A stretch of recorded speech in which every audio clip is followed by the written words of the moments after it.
Hello, everybody. It's Alan Lowe, and we're back at the Flagler Voice podcast studio for another candidate interview. Today, we have a special guest, and I'm excited because this is a return visit, and we're going to hear how things are going, why he's still in the race, and where he thinks things are going to go from here. So, hang on. We'll be right back.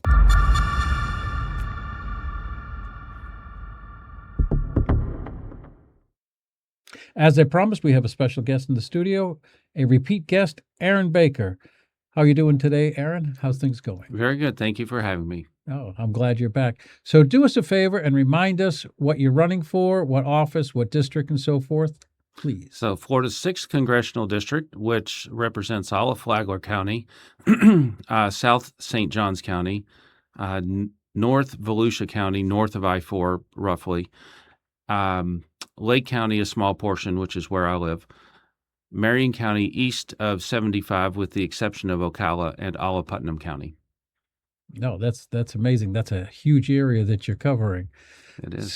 So I'm kind of impressed. You live, where did you say you live? Lake County. You live in Lake County, but I've seen you multiple times at First Friday in Flagler Beach. So you travel to all of the I don't know what you want to call them within your districts, all the locales within your districts. Sure. To meet and get to know people. Is that going to be your normal style? Absolutely. I can tell you that, most people recognize my truck because I had the Florida flag on the hood of my truck. However, I actually wore out the suspension on my truck and I went to get it fixed. And turns out because of the magnetic ride and the air suspension and all this and all this and all this, I had to trade my truck in. So I actually wore out my truck because this district is massive. It is massive. And the Ocala National Forest is right in the middle. So, for example, yesterday I started out at home in Lake County, drove up to Putnam County to be on a podcast with one of the local faith leaders there, drove back, changed, drove to Daytona Beach for a candidate forum at Embry-Riddle, and then back home.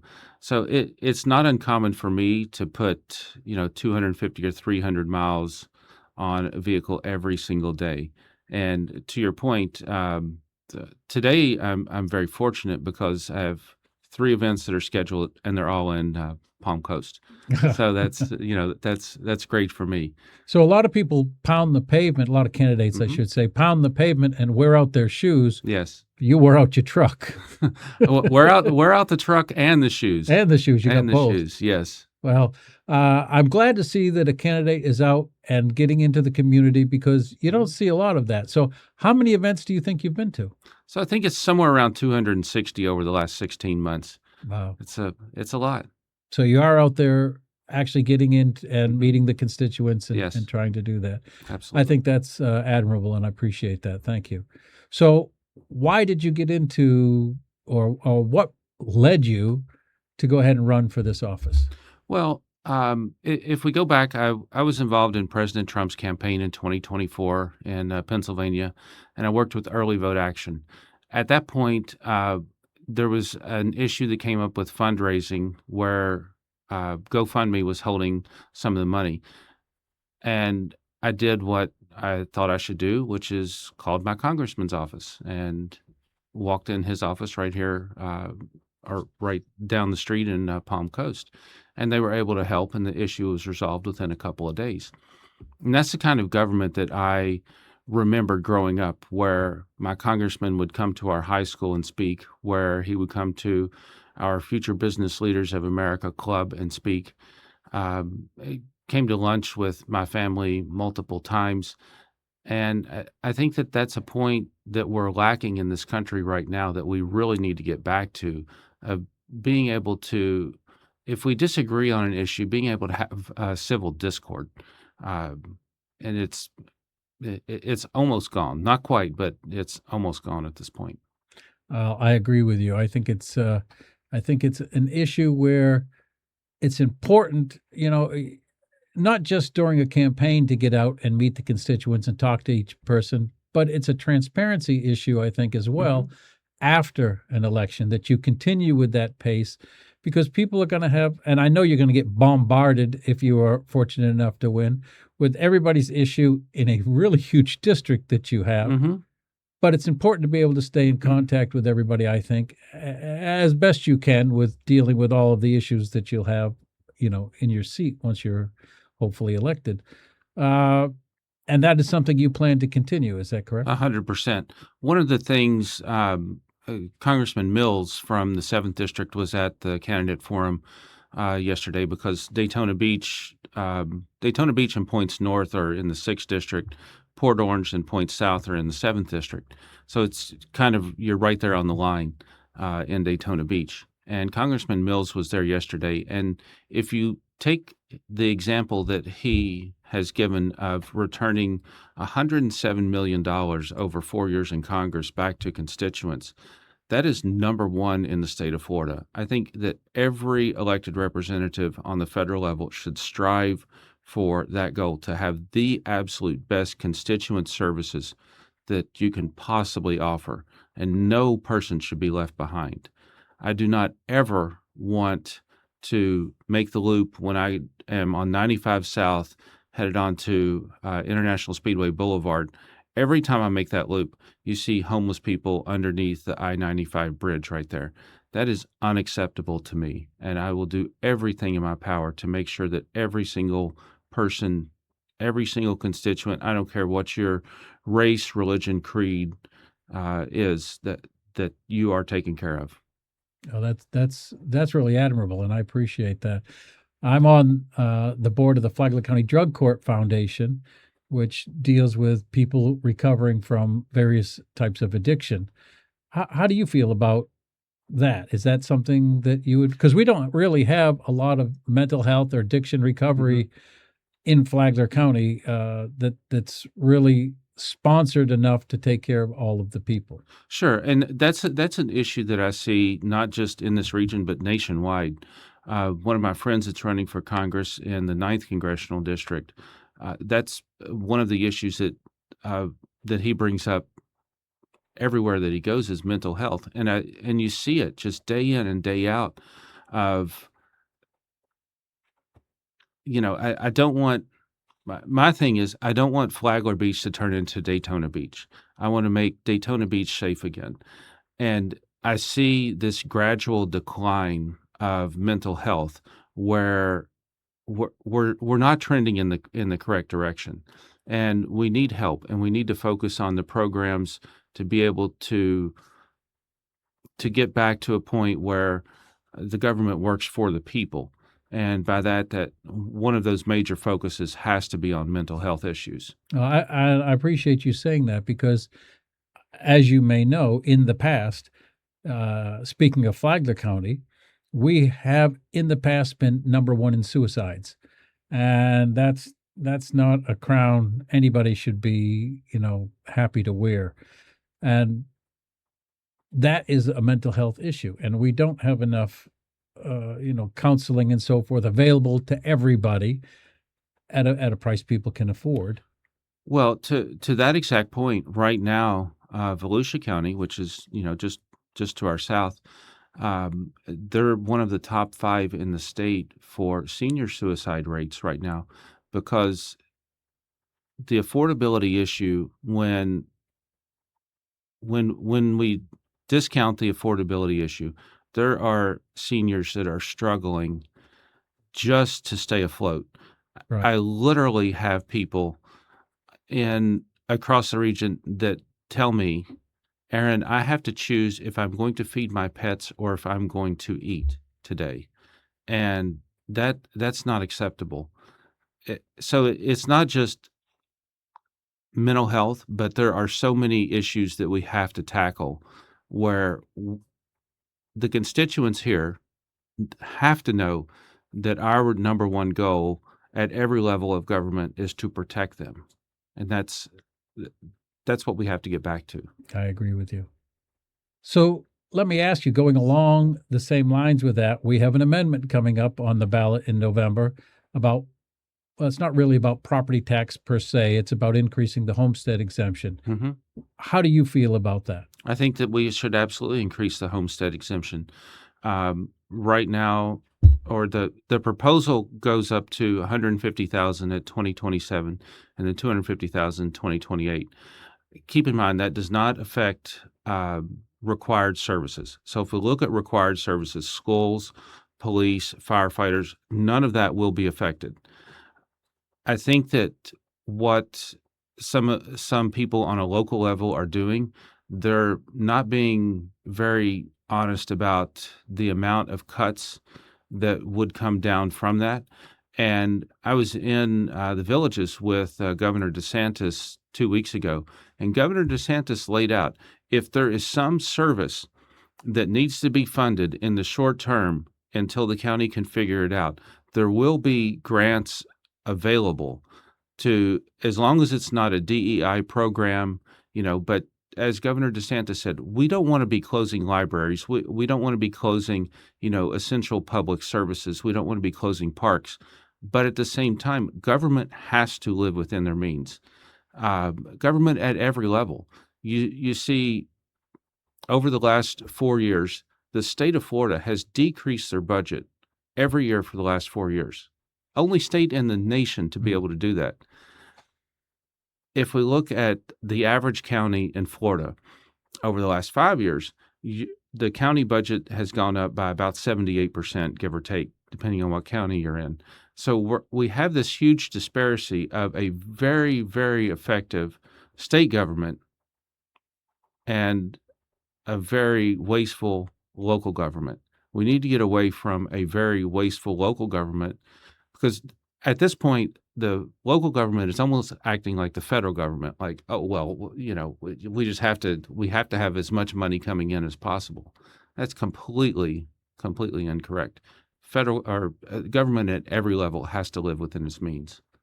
Good. Again, I'm glad you said that as well. I personally own some commercial property, and the commercial property is not homestead exempt. Mm-hmm. So this amendment isn't going to help me on those. In fact, if it passes, it may sting a little bit, because I'm sure that the local government's not going to want to reduce their budget. They're going to try to find other ways to increase the budget. And I hope that doesn't happen. But, government's never been, good on reducing their own or tightening their own belt. Yeah. But I do support that amendment 100%, even though it might come back to sting me, because we do have people on fixed income and elderly and so forth that just can't handle these yearly increases, even if it's only $5 to $10. It's as you mentioned a few minutes ago, it could be the difference between food on their table or skipping a meal. Mm-hmm. So I think that that's extremely important. So let me ask you another question. What do you believe sets you apart from the other candidates running for your position? The fact that I still care, the fact that I know what's going on in the community. I've been out door knocking in Palm Coast, where we literally have to jump over a puddle at the end of the driveway in order to get from the road to the person's house. And this is after half an inch of rain. So obviously, we understand, if you live here, if you know the issues in the district, you understand what's going on, and that we have to do better for the people. I think it's a great disservice to have an elected representative who, as Governor DeSantis said, why would you elect someone that lives 150 miles south of the district? And at that point, he was in Marion County, so his numbers were about right. Here, it's probably 120, 125 miles or so. But how is that a service? I mean, does our current congressman have any idea of the flooding of the infrastructure needs? I don't think so. I mean, I really don't. When he was first elected, he said there are no local issues. Well, if there are no local issues, why do we have candidates out door knocking that have to jump over, a puddle? Why is it that when after it rains, then they have to truck sewage from one facility to another, because the sewage facilities are overrunning. And I've seen what happens when the infrastructure is neglected. If you go down to southern parts of Orlando, you'll see, it rains a little bit heavier, or, everybody flushes their toilet at the same time, and then it starts overflowing. And when the plants start overflowing, let me tell you, that is not a pleasant smell, because I was down there one day and I said, "What in the world is going on?" And they're like, "Well, it rained an inch and a half yesterday, and now everything's backed up and everything's flooded." We certainly have to do better. I think it's fair to say we're 15 to 20 years behind on infrastructure needs here. Um, those are things that we have to fix. We have to continue to concentrate on beach erosion mitigation. Those are things that Congressman Waltz was working on. Um, if Congressman Fine had come in and he had a reasonable attitude, and he continued working on what Congressman Waltz was working on, I probably wouldn't be sitting here, because, I think that under certainly when DeSantis was the congressman, and then under Mike Waltz, we felt like we were in pretty good hands. You might not agree with every policy decision, but you felt like you were in pretty good hands if you needed something. However, what I see is it looks like so many of the local communities are simply just forgotten. And Flagler County specifically, I don't know how it pulled at my heartstrings so much. Maybe it's just that I've spent so much time here. But, I love being at Flagler Beach. It's a hidden treasure. And once you grow to respect the area that you're in, growing up, I thought Daytona Beach was the best place on the planet. We went to Daytona 500 races, and went to the beach. And my earliest memories of going to the beach are Daytona Beach. However, I like the laid back atmosphere of Flagler Beach, and the fact that you can have a margarita at the Golden Lion Cafe, and sit there and just kind of enjoy life. This is a very special place, and until we have someone that understands that it's not just, we're not just concerned about XYZ policy on a federal level, but we're also concerned about having someone that understands the people here and that loves the community, then I'm not going to give up. Don't give up. Even if you don't win, the representation that you're giving and the voice that you're giving out, I think, is extremely important.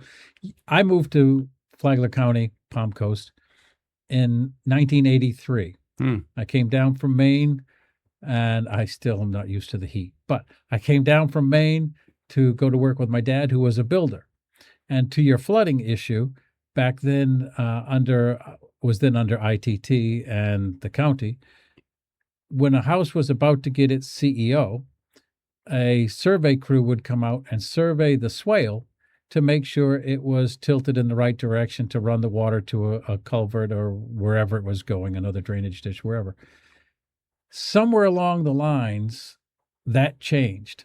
And now the saying is that, the water is supposed to stay in the swale and supposed to get on the streets, and then it percolates away, and they're saying, I can't remember, it was 3 or 5 days is their range for percolation that it should go away. Well, the area of Palm Coast I live in, about 2 feet, maybe not even 2 feet down, is a layer of clay.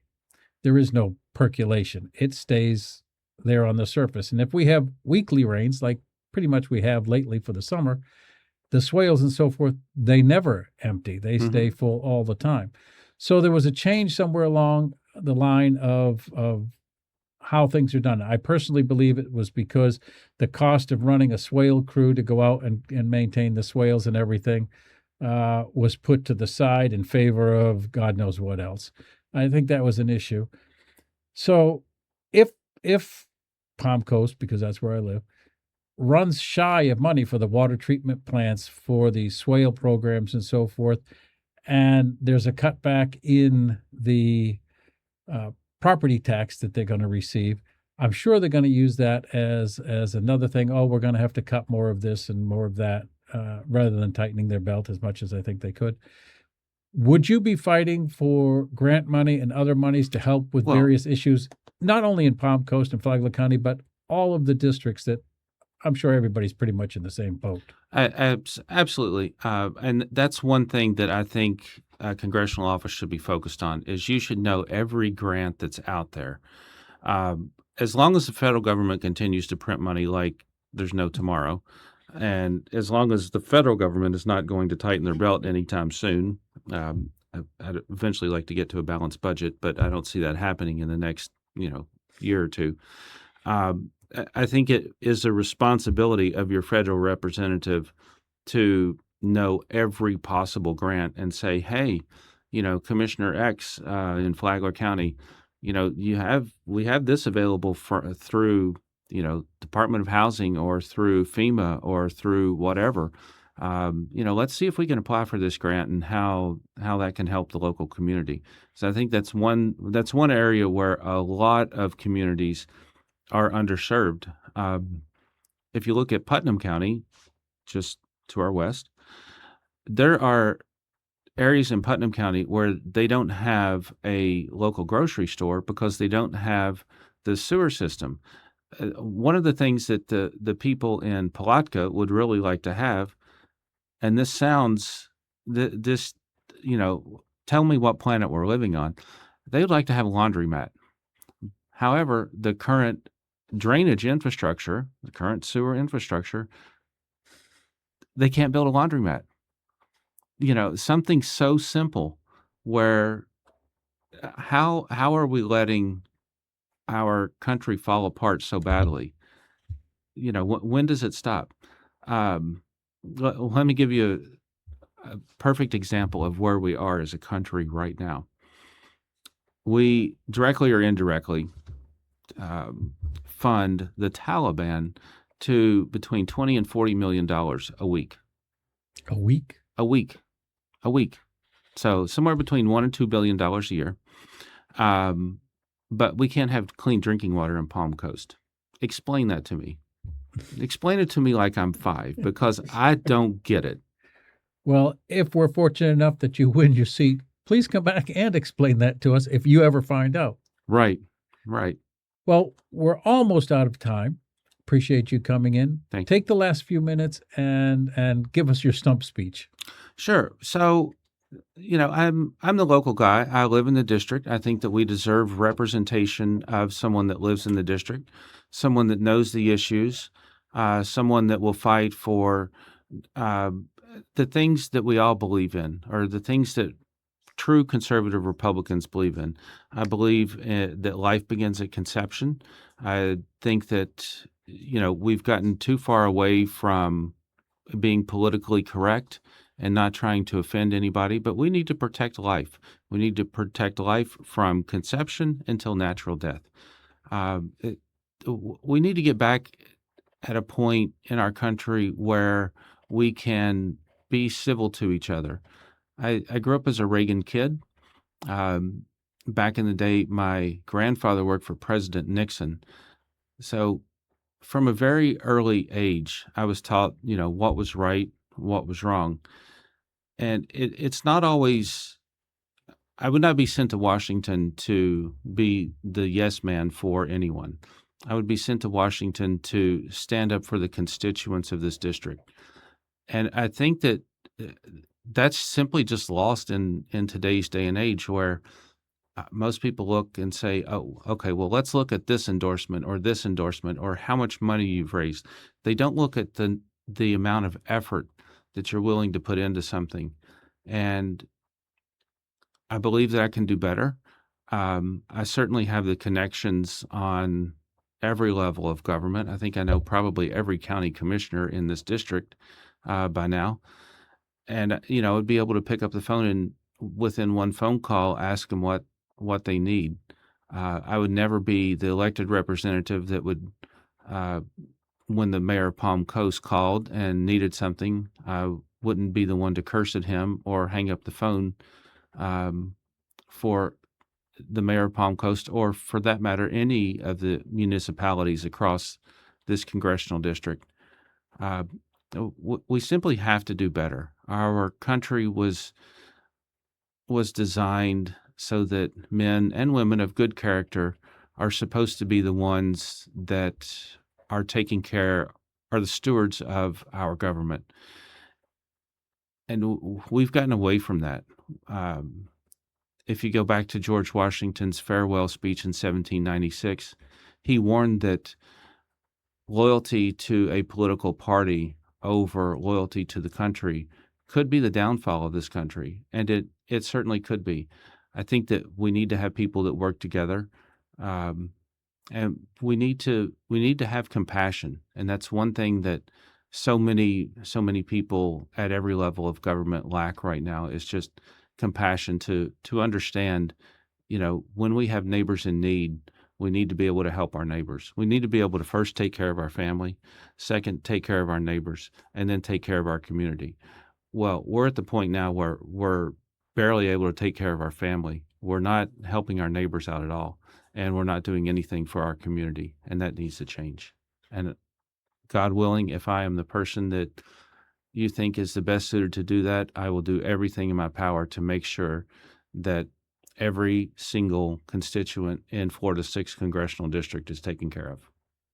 Well, thank you for that. And when is the primary? Primary is August the 18th, and early voting starts, it varies by county, but I believe in Flagler County it starts August the 8th. August the 8th. August the 8th through the 15th. Well, I wish you the best of luck in your election. And if you do happen to win through the primary, please come back, talk with us again, let us know where you're headed. And if you make it all the way, please come back and stay transparent as you have been now, and let us know how things are going. Absolutely. Well, thank you for coming in. So everybody, this is Alan Lowe with the Flagler Voice Podcast Studio. I'm opening the invitation again. If you happen to be a candidate locally in Flagler County and you would like to come in to have your voice heard, please reach out to me. We'll try to set something up, and have a great day. Thank you very much.